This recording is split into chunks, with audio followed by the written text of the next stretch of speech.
melanjutkan pelajaran kita di Kitab Wahyu. Mari kita melangkah ke Kitab Wahyu pasal 3 ayat 14, surat dari Tuhan Yesus Kristus lewat tangan Rasul Yohanes kepada gembala dan jemaat di Laodikia. Bagian kepada adalah dan kepada utusan jemaat Angelos yang di Laodikia, tuliskanlah.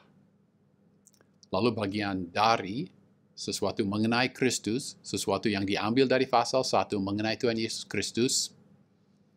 Beginilah firman Dia yang amin, saksi yang setia dan benar, penguasa dari ciptaan Allah. Mengapa Dia menegaskan bahwa Dia yang amin, yang saksi yang setia dan benar? Ya, kata-kata surat ini adalah sangat tegas, tajam, pedas. Dan penerima barangkali sulit menerima kata-kata ini. Maka harus ditegaskan bahwa Tuhan Yesus tidak berdusta, tidak berbohong. Dia berbicara yang benar. Dia adalah saksi yang setia dan benar.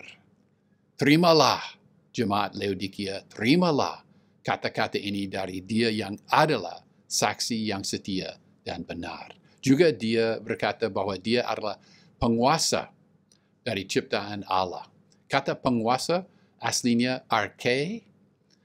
Kata arche dapat diterjemahkan permulaan. Sering kata ini berarti permulaan. Tetapi kata ini jarang berarti permulaan jika merujuk pada orang. Dan ini Tuhan Yesus, Dia bukan permulaan dari ciptaan Allah. Dia adalah penguasa dari ciptaan Allah. Dan memang kata arche sering juga berarti penguasa. Dan kita melihat arti penguasa juga dipakai di dalam Perjanjian Baru. Itu kepadanya dan bagian dari sesuatu mengenai Kristus.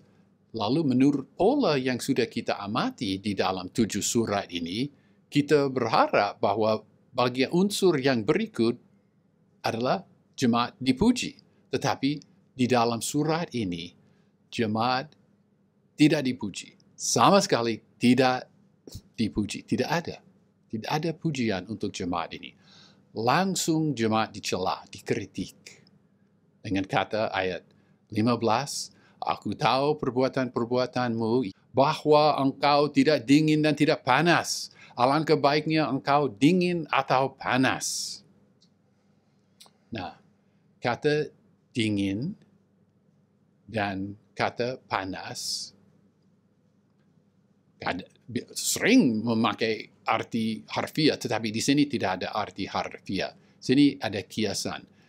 Panas artinya penuh semangat. Dingin, ya hati yang dingin tidak ada semangat. Dan Tuhan berkata, alangkah baiknya engkau dingin, tidak ada semangat sama sekali, atau panas, penuh dengan semangat, tetapi ayat 16, dengan demikian, karena engkau suam-suam kuku, tidak dingin atau panas, ini ancaman, aku akan meludahkan engkau dari mulutku. Wah, sangat pedas ancaman ini. Meludahkan engkau dari mulutku. Kata meludahkan adalah kata emeo dalam bahasa aslinya, bahasa Yunani. Kata emeo dapat berarti meludahkan atau muntah. Muntah itu dari perut. Di sini kata dari mulutku. Jadi lebih baik emeo diterjemahkan meludahkan karena dia akan meludahkan mereka dari mulutnya. Maka ludah bukan muntah. Tetapi apa muntah, apa ludah? Ini sangat tajam. Ancaman ini sangat tajam, sangat keras kata ini. Nah, saya mau menegaskan, saudara-saudara, ini ditulis kepada gembala dan jelas jemaat, eklesia, jemaat, tubuh Kristus yang ada di Laodikia. Ada orang yang berkata, oh mereka bukan orang percaya dan mereka harus bertobat percaya kepada Tuhan Yesus Kristus. Tidak, saudara-saudara.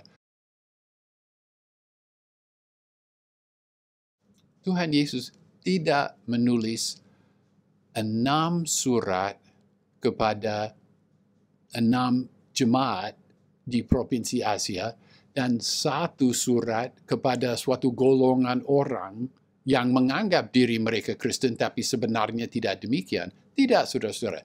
Menurut kata Tuhan Yesus Kristus sendiri, ini jemaat. Ada 7 jemaat, 7 tubuh Kristus, 7 eklesia. Jemaat di Laodikia menerima surat ini. Mereka orang percaya. Apa mereka orang percaya yang layak dipuji? Jelas tidak.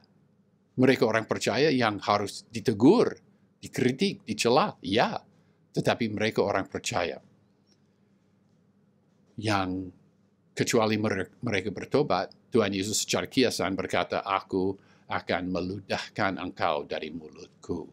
Nah, jelas air yang dingin, air yang panas, ini Tuhan memakai keadaan air minum mereka pada musim kemarau yang harus disalurkan dari jauh dan air jasmani yang mereka minum sudah suam-suam kuku dan sudah tidak enak rasanya dan orang mau muntah minum air itu. Dia memakai keadaan jasmani dari kota itu menceritakan hati kamu jemaat Laodikia adalah sama dengan keadaan air minum kamu pada musim kemarau.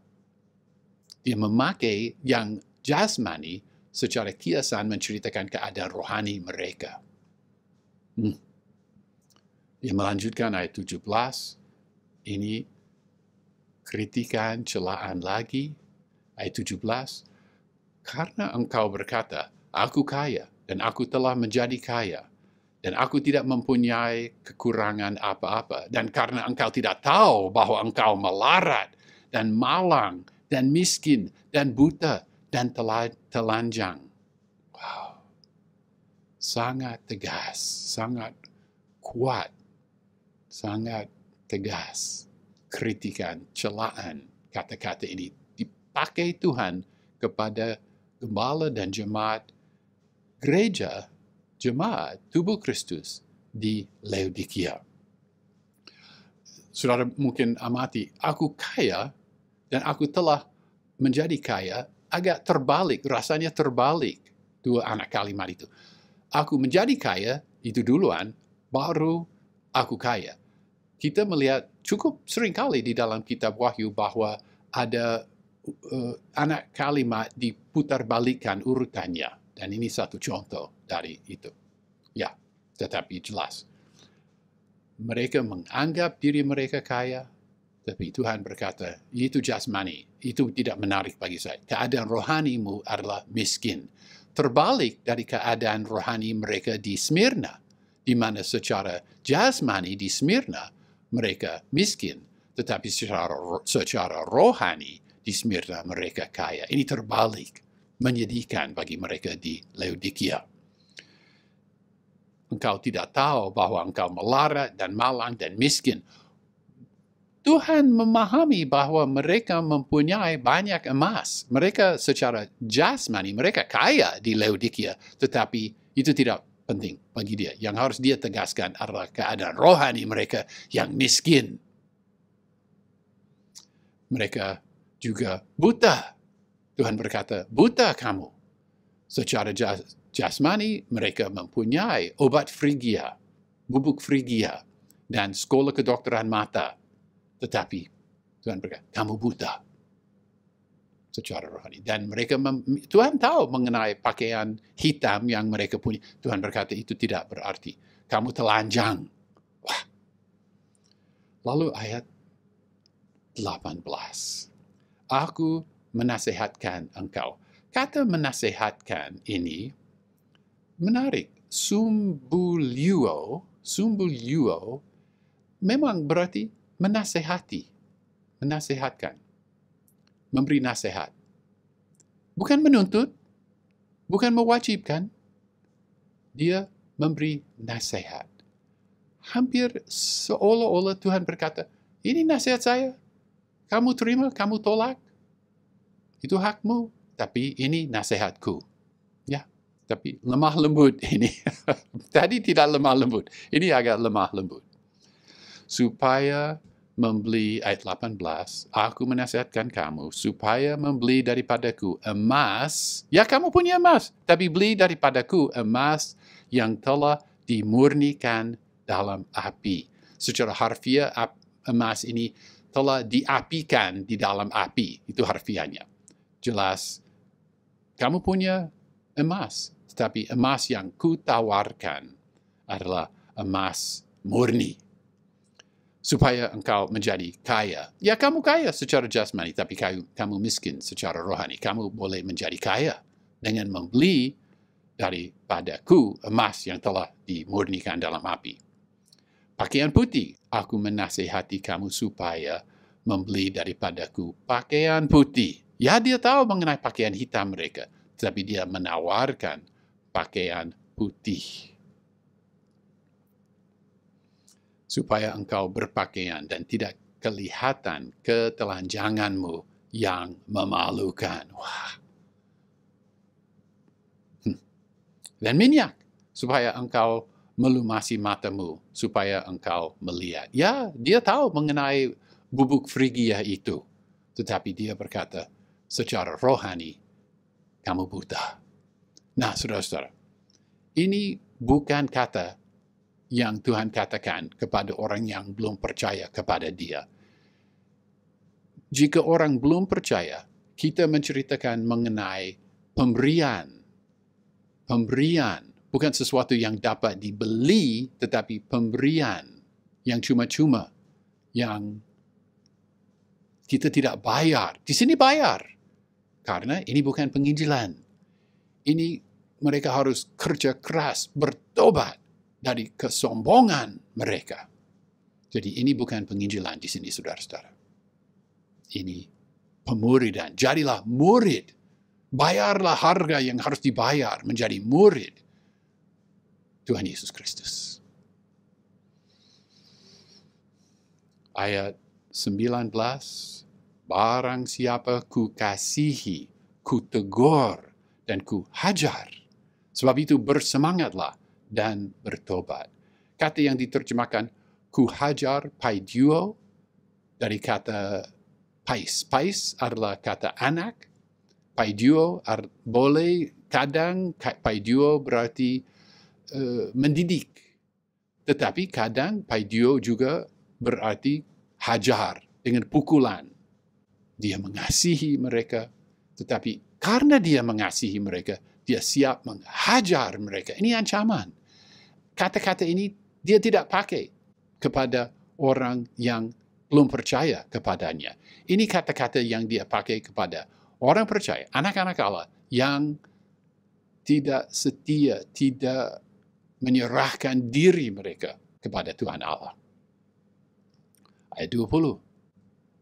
Sekali lagi, ini ditulis kepada jemaat, gereja, tubuh Kristus. Ini tubuh Kristus, ini jemaat menurut Tuhan Yesus Kristus. Ayat 20. Ayat 20 ini sering dipakai, masa kini sering dipakai dalam penginjilan.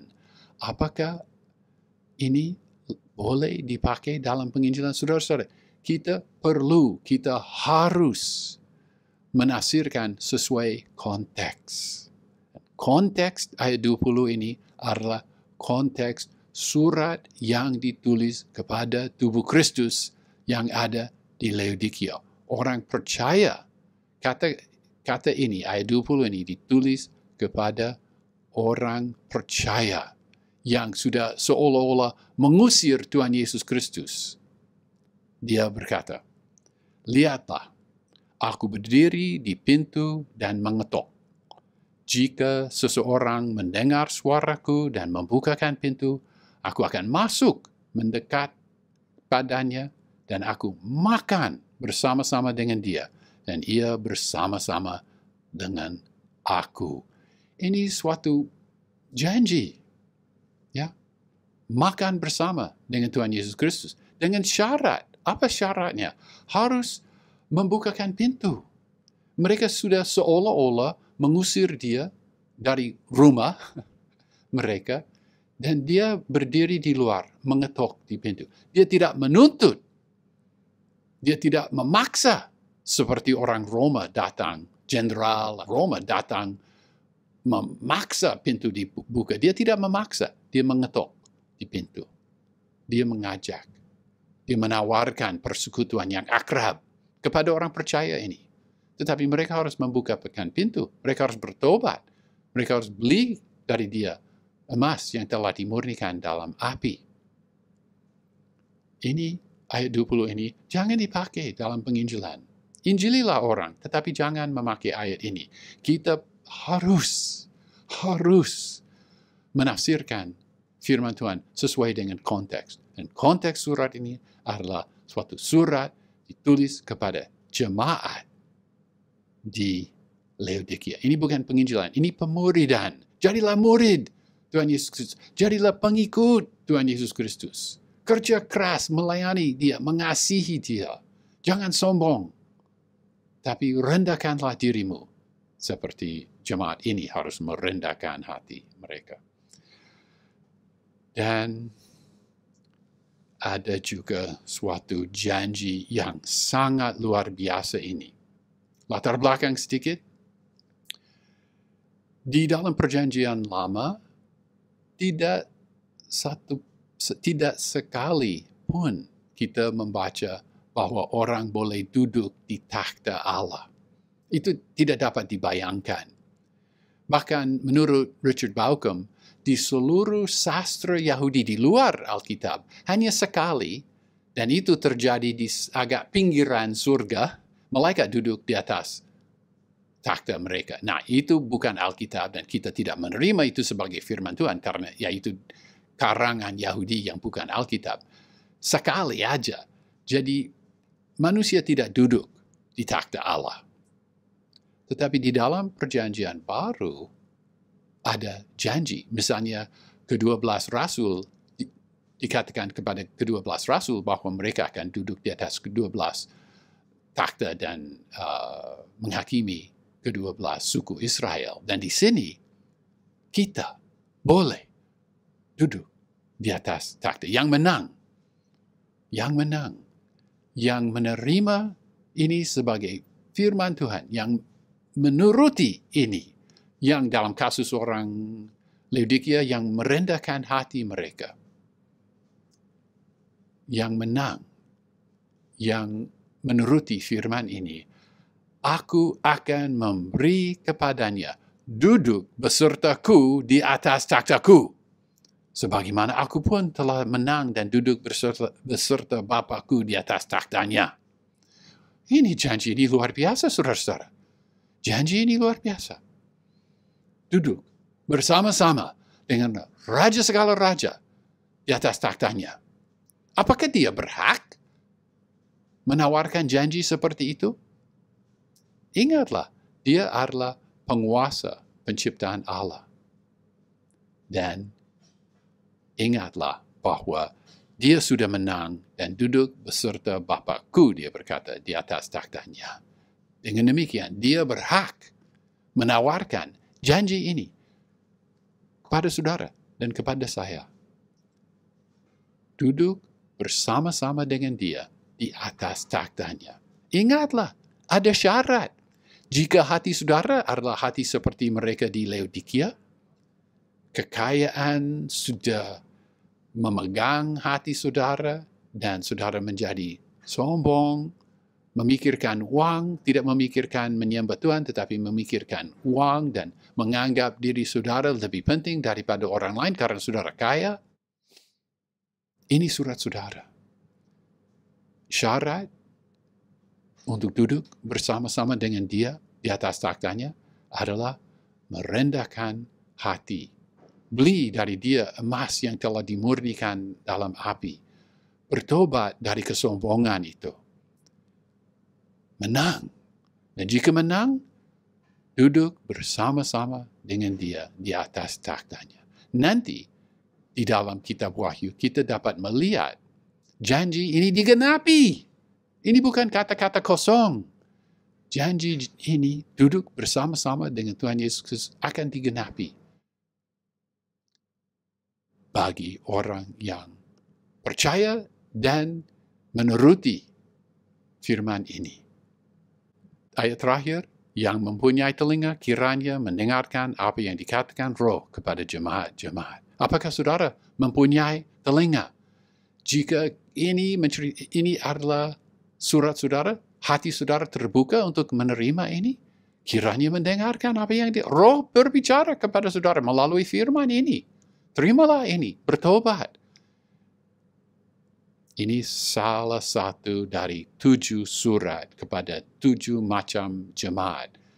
Bacalah 7 surat ini. Temuilah surat yang adalah surat saudara. Selidikilah surat ini. Turutilah. Apakah saudara perlu bertobat dari kesombongan seperti mereka di Laodikia? Apakah saudara perlu bertobat dari dosa seksual seperti mereka di Pergamus dan Tiatira? Apakah saudara meninggalkan kasih yang semula seperti mereka di Efesus? Bertobatlah. Ataukah saudara seperti mereka di Philadelphia? Peganglah kekudusan, kesetiaan sampai dia datang, supaya menjadi orang menang yang akan duduk bersama-sama dengan Tuhan Yesus Kristus di atas takhtanya. Ini bukan kata-kata kosong. Ini kata-kata ini dari yang amin, dari saksi yang setia dan benar. Jangan diragukan. Lakukanlah apa yang harus dilakukan, supaya saudara juga boleh duduk bersama-sama dengan dia, menerima kuasa atas bangsa-bangsa, memperoleh batu putih dengan nama rahasia itu, menerima pakaian putih, makan bersama-sama dengan dia, berjalan dengan dia. Kata terakhir, saudara, kita di dalam 7 surat ini melihat 3 macam janji, upah, ganjaran. Ada janji yang menegaskan keakraban dengan Tuhan Yesus Kristus. Berjalan dengan dia. Makan bersama-sama dengan dia. Ada juga janji yang menegaskan hormat yang akan mereka terima, mereka yang menang. Hormat menjadi soko guru di bait Allah. Namanya diakui di hadapan Allah Bapa dan sebagainya. Hormat. Ada juga seperti ini, janji yang menegaskan kuasa atas bangsa-bangsa dan duduk bersama-sama dengan Tuhan Yesus Kristus. Kejarlah ini. Hidup sesuai dengan kehendak Allah, supaya saudara juga menang dan memperoleh, menikmati janji-janji yang ada di dalam ke-7 surat ini dan yang diperkembangkan di dalam sisa dari kitab Wahyu. Ya, kita sudah selesai dengan bagian kedua, apa yang ada sekarang, pasal 2 dan pasal 3. Masih perlu membaca pasal 4 dan seterusnya bagian apa yang akan terjadi sesudah hal-hal ini.